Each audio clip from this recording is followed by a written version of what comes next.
Apakah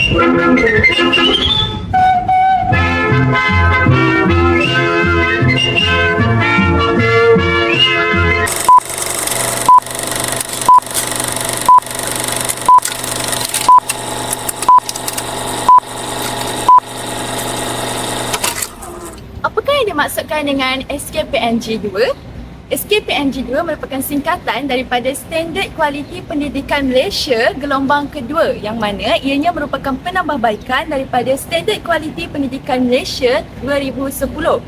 SKPMG 2 ini diperkenalkan oleh Kementerian Pendidikan Malaysia pada tahun 2017, yang mana ianya dibina dengan menggunakan format baharu khusus untuk dijadikan panduan bagi pentadbir dan warga sekolah untuk meningkatkan keberkesanan pengurusan dan proses penyampaian pendidikan di sekolah.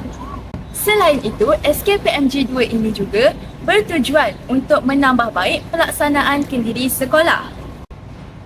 Ini kerana ia merupakan instrumen yang berorientasikan tindakan, menitik beratkan kualiti dan berasaskan evidence.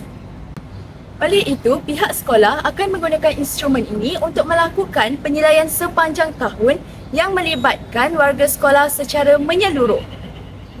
Bahkan, Jemaah Nazir Jaminan Kualiti JNJK juga menggunakan instrumen ini sewaktu melakukan penaziran. Serta, bahagian Kementerian Pendidikan Malaysia, KPM dan Pejabat Pendidikan Daerah PPD juga menggunakan instrumen ini sewaktu melakukan pemantauan, penyeliaan dan bimbingan. Standard 1 mengenai kepimpinan, Standard 2 berkaitan pengurusan organisasi, Standard 3 pula berkaitan pengurusan kokurikulum, kurikulum dan hal ehwal murid, Standard 4 membicarakan tentang PDPC dan akhir sekali Standard kelima membicarakan tentang kemenjadian murid.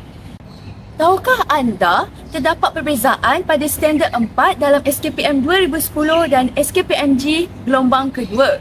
Yang mana pada Standard 4 dalam SKPMG 2, ianya menekankan tentang peranan guru sebagai pembimbing, pengawal, pendorong, penilai dan perancang. Oleh itu, sekarang saya akan menemu ramah dua orang pensyarah IPG Kampus Perempuan Melayu untuk menanyakan soalan berkaitan bagaimana SKPMG 2 ini boleh melahirkan guru berjiwa pendidik. Jadi, mari ikut saya.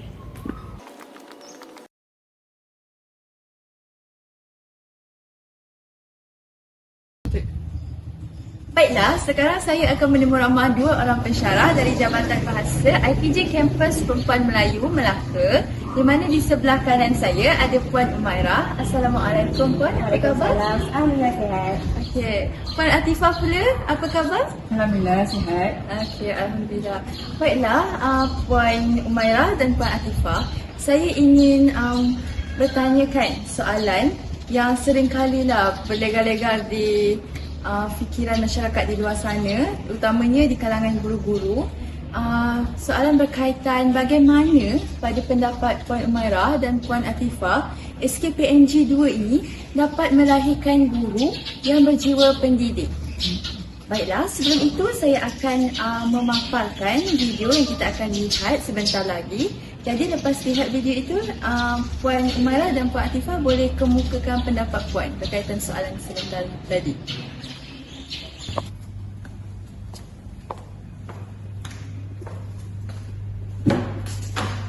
Assalamualaikum. Waalaikumsalam cikgu.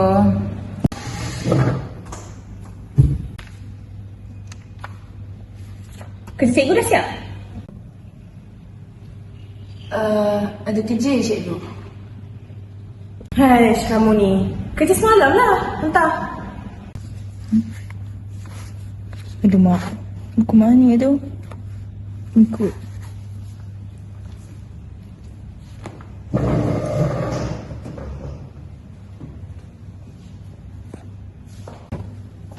Ni cikgu. Okay, nanti cikgu sama. Siapa tak siap-siap lagi Jom kita belajar. Buka buku teks.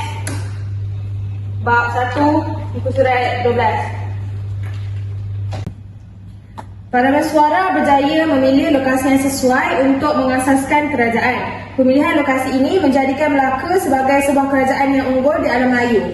Jadi pemilihan lokasi yang strategik oleh Parameswara iaitu laluan perdagangan, di mana kedudukan Melaka di laluan perdagangan utama antara timur dan barat membolehkannya mengawal laluan kapal dagang. Yang kedua, bentuk muka bumi. Melaka mempunyai bentuk muka bumi yang berbukit bukau yang sesuai dijadikan benteng pertahanan dan menjadi paduan kapal dagang. Yang ketiga, benteng pertahanan. Pokok bakau dan api-api yang terdapat di pesisir pantai pula menjadikannya sebagai benteng pertahanan dan perlindungan semula jadi yang sukar ditembusi oleh musuh.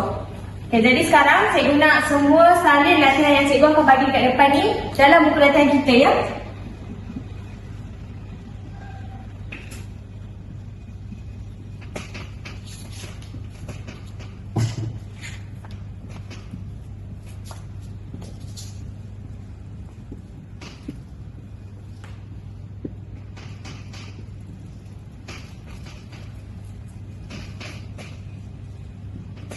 Soalan pertama, siapakah pengasas Kesultanan Melayu Melaka?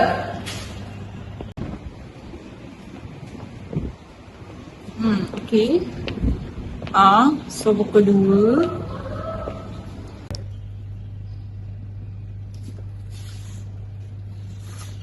Lagi 30 minit nak balik. Salin cepat, siapa nak balik cepat, siapkan. Kejap nanti saya telefon balik. Saya nak kena pantau kelas 5 adik. Okey? Assalamualaikum.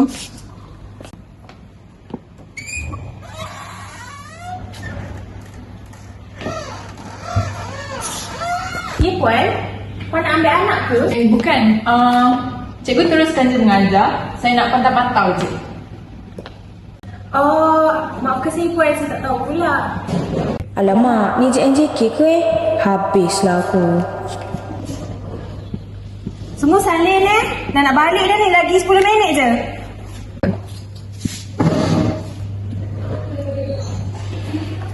Okey, semua dah boleh kemas barang. Nanti siapkan ya, nota cikgu.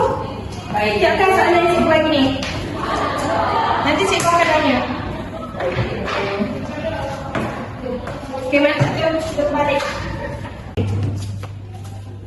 Puan, saya balik dulu lah ya. Cikgu, jumpa saya lepas ni dulu. Nak jumpa saya dulu lagi.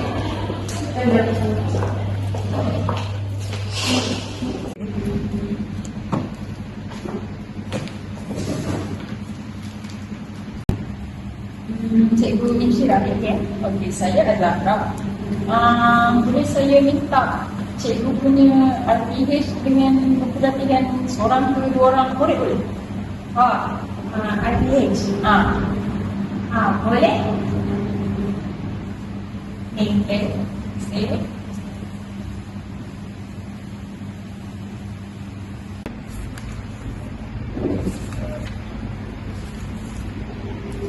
Puan, saya pergi panas dulu lah sekejap ya. Boleh. Nanti datang sini balik ya. Hei, RPH dia ni suci bersih je. Tak buat ke? Lah, bulan lepas tarikh terakhir buatnya. Apa benda ni? Tak apalah, tengoklah buku murid dia pula.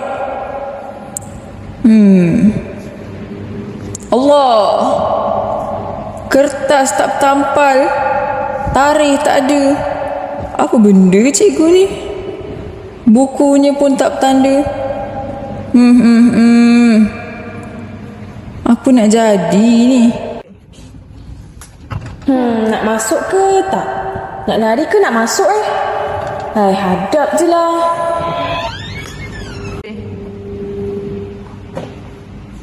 Maaf lambat puan. Cikgu, boleh saya tanya sikit? Saya tengok kan RPH untuk tarikh hari ni tak ada. Lepas tu tarikh terakhir RPH cikgu kan minggu lepas rasanya. Hari ni berapa hari bulan? Hari ni 4 hari bulan. Tapi cikgu punya ni bulan lepas punya. Puan, maaflah. Tapi saya kadang-kadang sibuk. Saya terlupa nak buat RPH kadang-kadang. Lupa? Macam mana seorang cikgu dapatkan tanggungjawab cikgu boleh lupa? Apa? Artinya kita tak tepi dulu. Bukan satu je tahu saya nampak. Buku murid cikgu tadi saya rasa yang ni. Cikgu tengok. Cikgu tanda ke tidak buku dia? Jatuh-jatuh tadi saya buka jatuh. Dengan bertarik hari tak tulis, tak bertanda. Cikgu lupa juga ke? Saya sibuk, maaf sangat Puan. Saya bukan tak nak tanda tapi kadang-kadang banyak sangat kelas, so saya terlupa tu. Kalau saya tadi saya dah pantau juga cikgu lain. Elok je bertanda. Tapi sampai murid tak tampal tu, okay, tak apalah. Mungkin ni cikgu sibuk. Tapi saya tengok juga cikgu punya PDP dan lipat. Cikgu memang baca buku teks, lepas tu salin dekat depan je. Sampai murid-murid cikgu pun saya tengok tak sabar sangat nak balik. Saya memang selalu guna buku je. So saya malas nak bawa, banyak sangat berat kalau nak bawa laptop, nak guna LCD. Itu dah satu kos untuk saya. Satu kos. Tapi memang itulah seorang guru punya. Sebab zaman dah berubah situ. Saya rasa zaman whiteboard, guna-guna whiteboard papan putih, papan hitam tu zaman saya sekolah dulu. Kalau sampai hari ni lah, sampai saya dah tahap memantau ni masih guna cara yang sama, saya tak tahu lah macam mana murid-murid cikgu tu nak dapat apa ilmu cikgu ajar. Dengan RPH cikgu tak buat, saya tak dapat tahu apa sebenarnya objektif cikgu hari tu. Dan saya tak tahu lah cikgu ni ada ke tidak jiwa pendidik dalam diri cikgu sebenarnya. Sebab saya harap cikgu nanti kalau saya datang lagi di sekolah ni dan saya pula yang akan jadi pemantau lagi sekali, saya nak sangat nampak ada perubahan lah dalam diri cikgu. Sebab sangat-sangat kecewa lah saya tengok buku-buku ni dan saya ingatkan untuk kelas terakhir saya pantau adalah kegembiraan apa tu, tapi kekecewaan yang saya dapat. Dan ni saya harap cikgu boleh adakan perubahan lah dalam masa terdekat sebelum saya pantau lagi sekali. Okey dah, cikgu saya gerak dulu lah ya. Maaf. Semalunya. Betul juga apa yang Puan Azhara cakap tadi. Aku kena berubah ni. Aku akan berubah.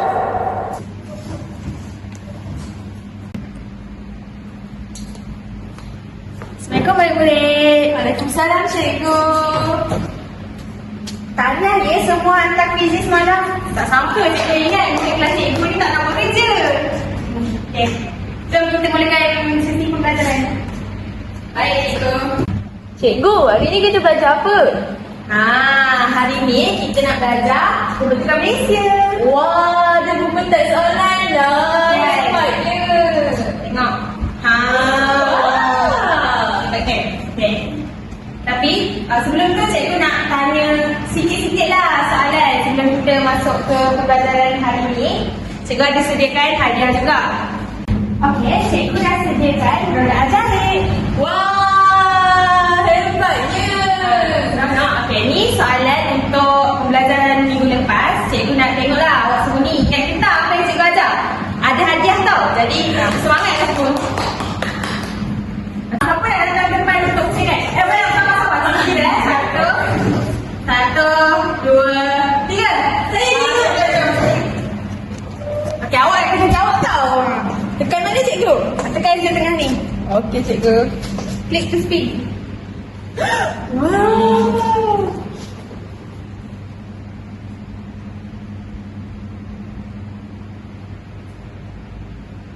Okey, awak dapat soalan 4. Yang cikgu bacakan soalan 4. Awak kena jawab tau, nanti dah hadiah. Okay, soalan 4. Kan minggu lepas kita belajar tentang kemerdekaan. Jadi cikgu nak tanya, siapakah bapa kemerdekaan? Tunggu sarapan cikgu. Betul. Okey, nanti dapat hadiah kat cikgu nanti hari kelas. Okey, siapa lagi nak jawab? Cepat. 1, 2, 3. Sama dulu. Turun tangan dulu, jatuh tangan. Cikgu kira 1, 2, 3 tau. 1, 2, 3. Awak cepat sini datang. Cepat. Ada 4 lagi soalan ni, 4 lagi hadiah ni. Tinggal lagi 1 je soalan. Cikgu nak pilih lagi. Sedia semua? 1, 2.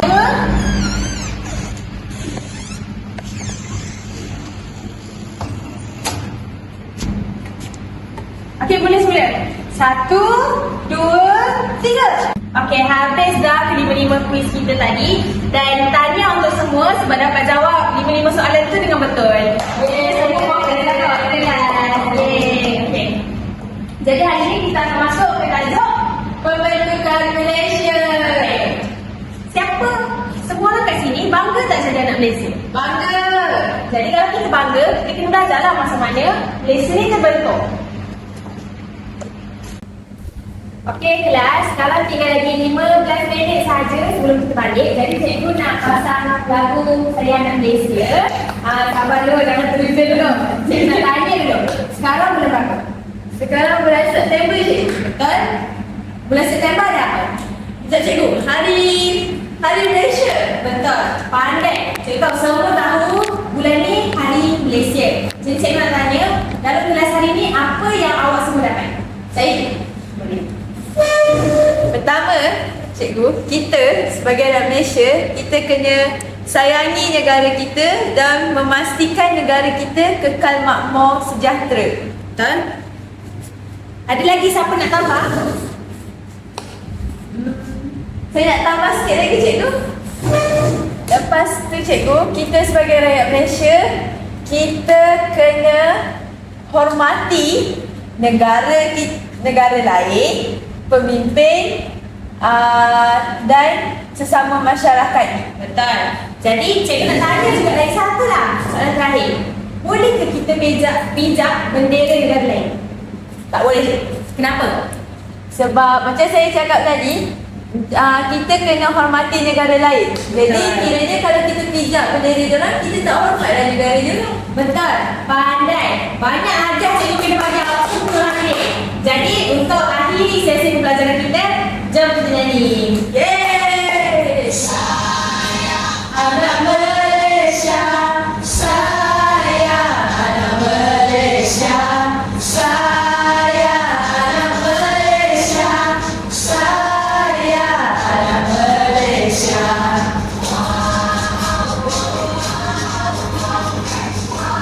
Habis dah lagu kita tadi. Jadi semua boleh kemas barang lah, boleh berdiri. Jangan gerak lagi.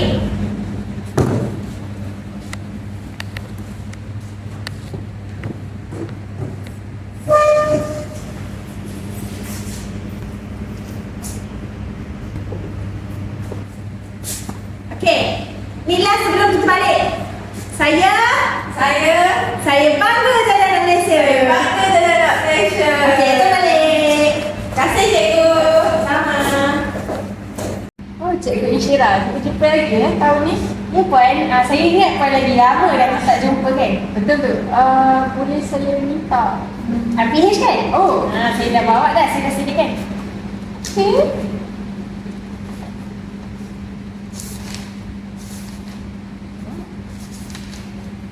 okey. Sampai minggu depan awak punya artis awak dah buat ni. Contohnya sediakan payung serta buku telefon. Awak dah berubah bagus-bagus. Banyak penambahbaikan saya tengok. Tak apa. Saya tengok awak punya PDP pun tadi, awak dah tak guna whiteboard, dah tak guna marker pen. Saya macam seronok. Sampai saya pun enjoy lah dengan awak punya suasana PDP walaupun awak ajar sejarah kan. Betul Puan, dulu kan saya ada cakap yang saya rasa benda ni susah kan untuk bawa laptop, bawa segala LCD. Tapi bila sekali kita dah cuba buat dan gunakan teknologi tu, perkara tu senang je dan boleh belajar. Betul, saya lalu depan kelas 6 adik lah kelas cikgu dia tak. Saya lalu saya macam dengar bising, saya ingat tak terkawal rupanya dah semua menarik lah PDP, roda-roda semua tu dan nyanyi-nyanyi saya suka lah. Dan bila saya buat aktiviti yang melibatkan teknologi ni, macam guna LCD, murid lagi rasa seronok nak jawab soalan, tak lagi bersemangat dengan belajar. Sebab bagus-bagus saya tengok RPH cikgu objektif pun saya baca objektif untuk hari ni tadi. Memang tercapai lah, saya rasa tengok murid cikgu boleh jawab semua tu. Bolehlah awak jadi calon cikgu cemerlang lepas ni. Puan, betul tak adalah. Tak, saya tak buat itu Puan. Sampai gagap Cikgu Insyirah tadi apabila jumpa dengan Cik NJK. Itulah orang kata, lain kali kalau buat kerja jangan sambil lewa. Betul tu, tapi baguslah Cikgu Insyirah ada perubahan. Bolehlah kita ambil iktibar daripada video yang dipaparkan sebentar tadi. Baiklah, sekarang saya ingin menanyakan pendapat kepada Puan Umairah dahulu ya. Apakah pendapat Puan berkaitan video tadi? Jadi, bagaimana SKPNG ini boleh melahirkan guru berjiwa pendidik? Baiklah, berdasarkan video tersebut dapat kita lihat bahawa Puan Azahra dari JNJK ada memetik tentang guru berjiwa pendidik. Jadi saya tertarik dengan perkataan tersebut. Walaupun 3 patah perkataan je tapi mempunyai banyak makna dan nilai-nilai tersendiri di mana tak semua orang boleh faham dengan sebetul-betulnya apa makna guru berjiwa pendidik. Jadi, suka untuk saya ulas, guru berjiwa pendidik ni secara ringkasnya ialah guru yang memahami matlamat sebenar pendidikan iaitu untuk mengubah tingkah laku manusia. Oleh itu, guru berjiwa pendidik seharusnya kompeten dalam aspek pedagogi, sosial, profesional dan peribadi. Berdasarkan video tersebut juga, kita dapat lihat bahawa JNJK datang untuk membuat penilaian berdasarkan instrumen SKPMG2 yang kita semua sedia maklum bahawa SKPMG2 ni merupakan satu inisiatif untuk kemenjadian murid dan memenuhi hasrat negara terutama dalam aspek menilai guru itu sendiri. Iaitu dalam aspek guru sebagai perancang, pembimbing, pendorong, pengawal dan penilai. Jadi SKPMG2 ni bukan sahaja memberi impak kepada murid, malah memberi impak kepada guru tu sendiri terutama untuk melahirkan guru yang berjiwa pendidik.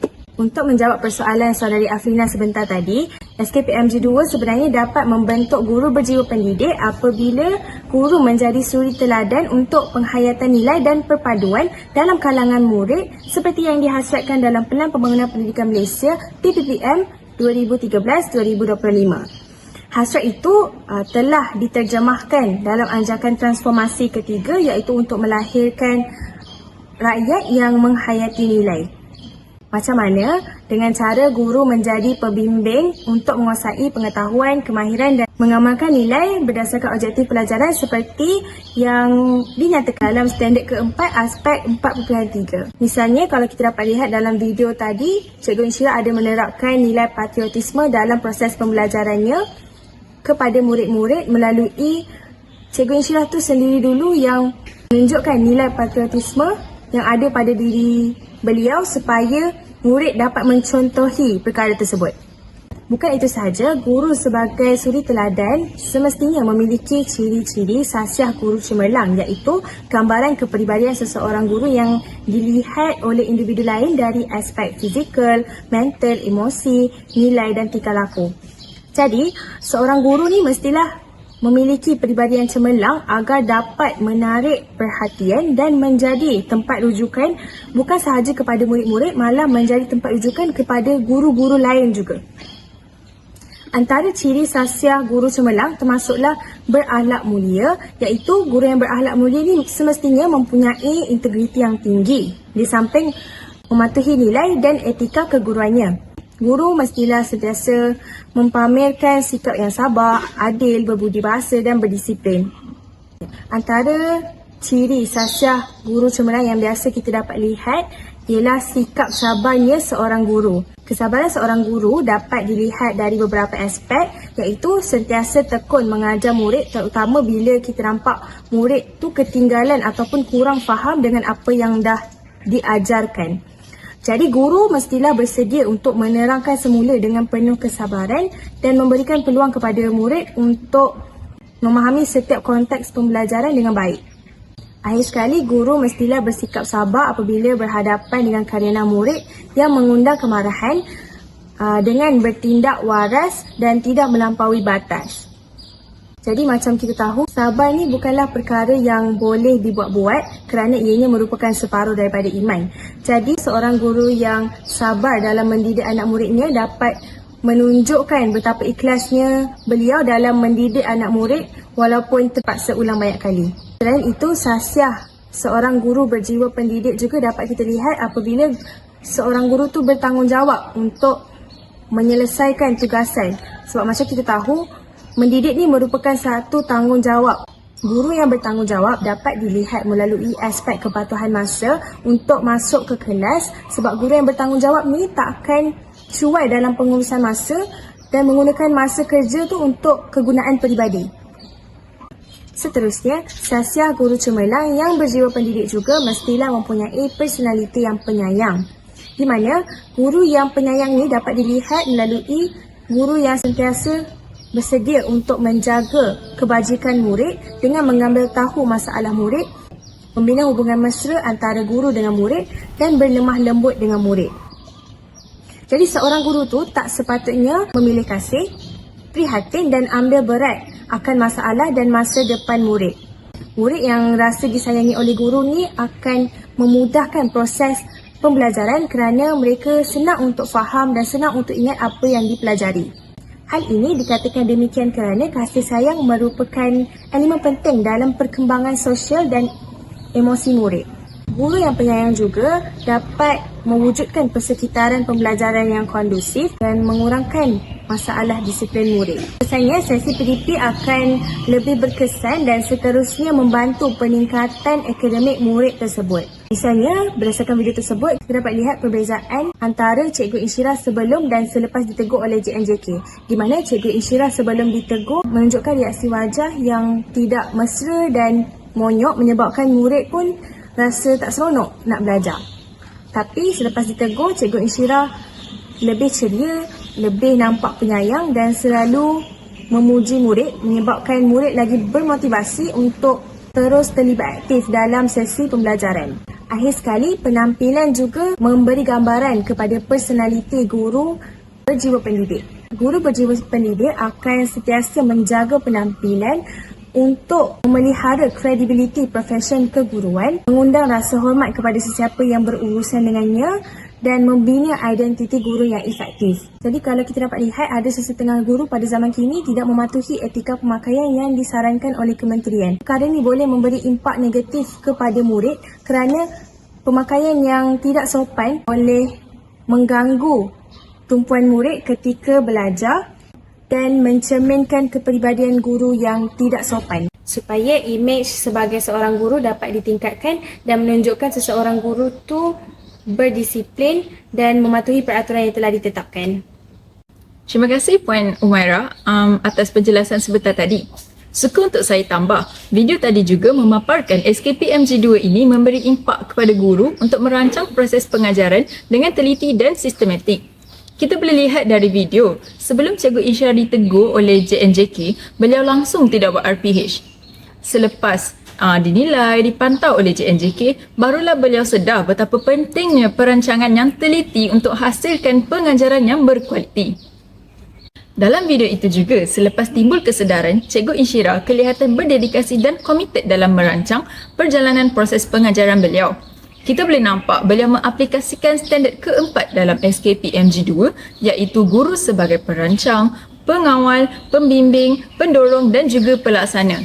Cikgu Insyirah dalam video itu juga telah merancang dengan baik perjalanan proses pengajaran menggunakan pelbagai strategi seperti strategi berpusatkan murid. Beliau juga berjaya mengawal keadaan kelas serta membuatkan murid-murid berasa teruja untuk menjawab soalan-soalan rangsangan. Walaupun kelas berada dalam keadaan meriah disebabkan oleh keterujaan murid-murid beliau untuk menjawab soalan-soalan rangsangan, beliau tetap berjaya untuk mengawal keadaan kelas supaya berada di dalam kawalan beliau. Memang jelaslah di sini impak pengaplikasian standard keempat SKPMG2 terhadap pengurusan proses pengajaran Cikgu Insyirah dalam video tersebut. Tambahan lagi, kita sedia maklum bahawa sekarang negara kita sedang pesat membangun dalam bidang teknologi. Dalam video tersebut, Cikgu Insyirah mengaplikasikan penggunaan teknologi seperti LCD. Jelas boleh nampak murid-murid dalam video tu kelihatan tertarik dan seronok untuk menjalani proses pembelajaran bersama cikgu tersebut. Kebolehan dan kebijaksanaan Cikgu Insyirah mendorong murid menggunakan teknologi iaitu ketika memutarkan roda ajaib pada LCD membuktikan bahawa murid-murid beliau akan lebih bersemangat untuk aktif di dalam kelas walaupun memutar roda ajaib itu untuk menjawab soalan-soalan rangsangan. Penggunaan teknologi oleh Cikgu Insyirah juga telah mendorong murid-murid beliau supaya konsisten untuk kekal fokus sepanjang sesi pembelajaran berlangsung. Kita semua sedia maklum, murid-murid generasi sekarang ni memang minat sangat dengan IT. Lagi-lagi kalau cikgu tu bawa laptop, tablet dan LCD untuk digunakan dalam kelas, lebih teruja dan lebih seronoklah murid-murid untuk menjalani sesi PDP tersebut. dan suka untuk saya ulas juga. Dalam video tu, kita memang boleh nampak bahawa Cikgu Insyirah seorang yang berdedikasi sebagai seorang pendidik selepas beliau ditegur oleh JNJK. Di mana bukan murah harga laptop, LCD dan juga tablet yang Cikgu Insyirah gunakan dalam proses pengajaran beliau. Tapi oleh sebab jiwa pendidik yang ada dalam diri beliau, beliau sanggup berkorban wang supaya suasana pembelajaran yang beliau lakukan pada hari itu lebih menarik untuk murid-murid beliau. Sebagai penonton, bagi saya memang jelaslah mesej yang ingin disampaikan daripada video ni, di mana kalau guru tu tiada jiwa pendidik, kita sendiri boleh nampak suasana pembelajaran yang dilakukan adalah agak suram, tidak menarik, dan bagaimana murid sendiri tidak aktif untuk menjawab soalan-soalan guru di dalam kelas. Berbanding dengan apabila guru mengaplikasikan standard keempat dalam SKPMG 2 sekali dengan jiwa pendidik yang amat berdedikasi, memang jelas suasana kelas menjadi lebih ceria dan murid juga menjadi pembelajar yang aktif di dalam kelas tersebut. Baiklah, terima kasih diucapkan banyak-banyak kepada Puan Umairah dan Puan Atifah kerana sudi meluangkan masa bersama saya untuk sesi temu ramah pada petang ini. Baiklah, sebagai konklusinya daripada pendapat Puan Umairah dan Puan Atifah tadi, saya dapat simpulkan bahawa betapa pentingnya standard 4 dalam SKPMG 2 ini untuk diimplementasikan oleh guru-guru di luar sana dalam PDP mereka agar dapat memastikan kemenjadian murid dan melahirkan guru berjiwa pendidik. Ini kerana guru berjiwa pendidik mampu membimbing murid-muridnya untuk memiliki nilai keinsanan dengan kualiti peribadi yang baik.